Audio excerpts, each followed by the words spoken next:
Good morning. কেমন আছো বলো তো সবাই? আশা করছি তোমরা সবাই ভালো আছো, আর আমরাও না বেশ ভালো আছি। আমার আরও একটি নতুন ব্লগে আবারও তোমাদেরকে স্বাগত জানাচ্ছি। আর আজকে হচ্ছে মহালয়া, সবাইকে জানাচ্ছি শুভ মহালয়ার প্রীতি, শুভেচ্ছা ও ভালোবাসা।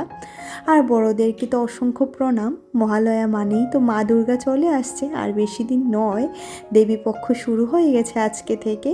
আর আজকে হচ্ছে 2রা অক্টোবর, গান্ধী জয়ন্তী, আর আমার বোনেরও জন্মদিন।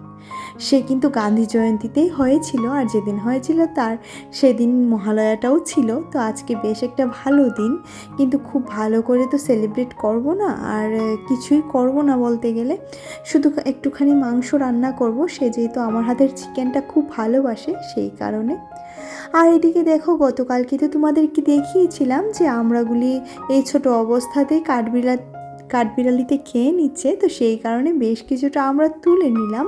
মিঠির বাবা কাকে জানি দেবে, আর বাকিটা আমি আজকে একটুখানি আমড়ার চাটনি করব, তো সেই কারণে চাটনি তো নয়, ওই জল টকের মতো।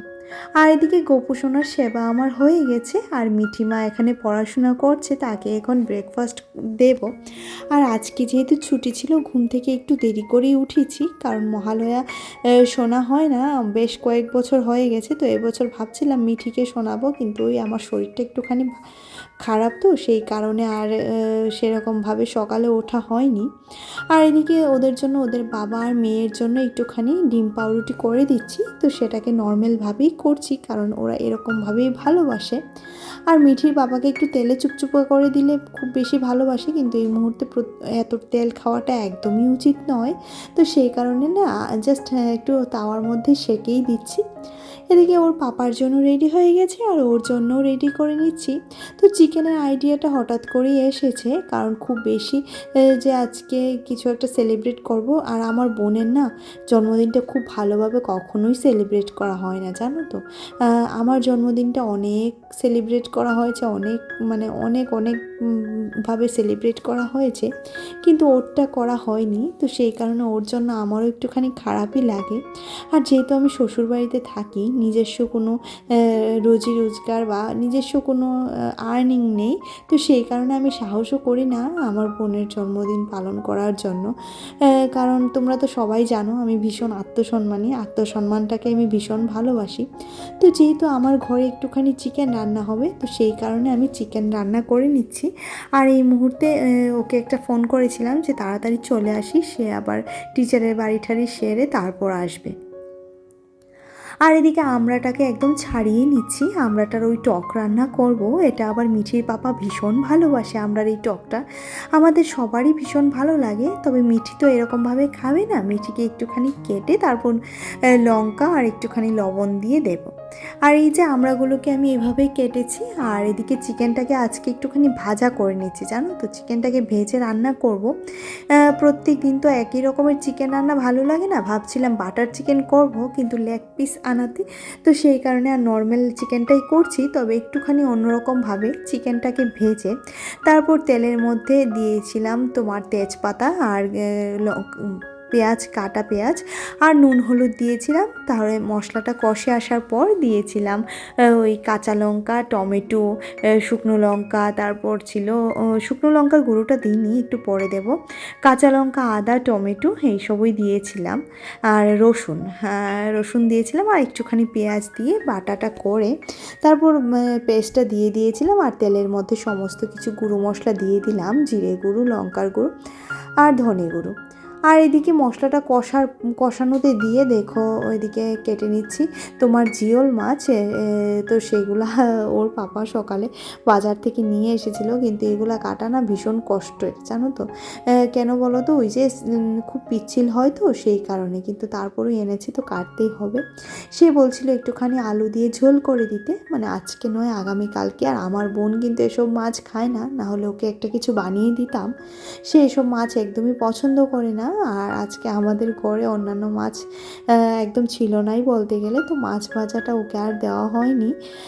আর আমিও না সাহস করে বলিনি, কারণ জানো আমার ভালো লাগে না, জানো তো, কাউকে কিছু বলে করাতে একদমই আমার ভালো লাগে না। আর ওর পাপা তো এতটা মনে হয় বোঝেনি। তো সেই কারণে অন্যান্য মাছ আর আনা হয়নি। আর এদিকে দেখো মশলাটা কষে আসার পর ভালো করে আবারও নাড়াচাড়া করে দিচ্ছি। টমেটোর পেস্ট দেওয়াতে কিন্তু মশলার রঙটা ভীষণ সুন্দর হয়েছে। আর এদিকে চিকেনটা দিয়ে আবারও ভালো, আলুটাও একই সাথে দিয়েছিলাম, এবার আবারও ভালো করে নাড়াচাড়া করে নিচ্ছি। আর ওই যে বললাম সে আমার হাতের চিকেনটা ভীষণই ভালোবাসে, তো দেখি আজকে কীরকম হয় সেটা অবশ্যই খাওয়ার পর সে মানে জানতে পারবে, তাই না? আর এই যে খুব সুন্দর করে ধুয়ে নিয়েছি, দেখো একদম পরিষ্কার করে ঝকঝকে করে ধুয়ে নিয়েছি। ধুয়ে এবার ফ্রিজে রেখে দিচ্ছি। ওই কি বলো তো, সমস্ত কাজগুলো সারতে সারতে না একটু দেরি হয়ে যায়। কেন বলো তো? কারণ একটা টাইমের ভিতরে যেহেতু সমস্ত কিছু করতে হয়, আর কাজগুলো না একটু নিট অ্যান্ড ক্লিন করে করার চেষ্টা করি। লাইফ উইথ স্মাইলের রুম্পা দিদিভাই কিন্তু আমাকে বলেছিল যে তোমার কাজগুলি ঠিক আমার মতো। অসংখ্য ধন্যবাদ দিদিভাই।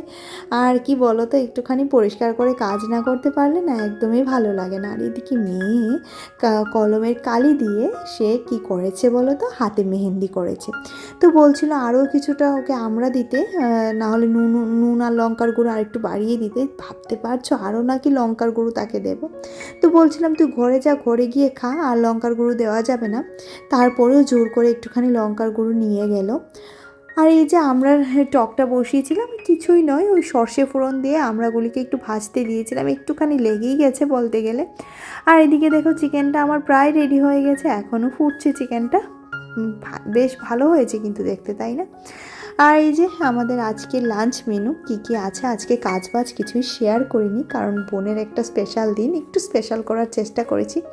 এই যে চাল কুমড়ো ভাজি, আমরা টক আর চিকেন, এটাই ছিল আজকের রান্না বান্না, আজকের খাওয়া দাওয়া। তো ওর পাপাকে বলেছিলাম একটু পোলাও করব নাকি, তো সে বলছিল এই মুহূর্তে করতে হবে না, ভাতই করে নাও। তো ভাতটাই করে নিয়েছি। আর মিচি সোনার দিকে দেখেছো কতটুকু মানে খানি ভাত নিয়েছে, সে নাকি ভাত খাবে না, ভাত খেতে তার ভালো লাগে না। আর কেকটা কেমন হয়েছে অবশ্যই করে জানিও। একটুখানি কেক এনেছি, ওকে কাটাবো, কারণ দিনটা তো একটু স্পেশাল, তো সেই কারণে একটু স্পেশাল করার চেষ্টা করছি। আর এই যে আমার মেয়ে দাঁড়িয়ে আছে, তো ওকে বলছিলাম তুই নিয়ে যা। আজকে রাতে আবার কি বলো তো, আমাদের একটা নেমন্তন্ন আছে জানো তো, যেহেতু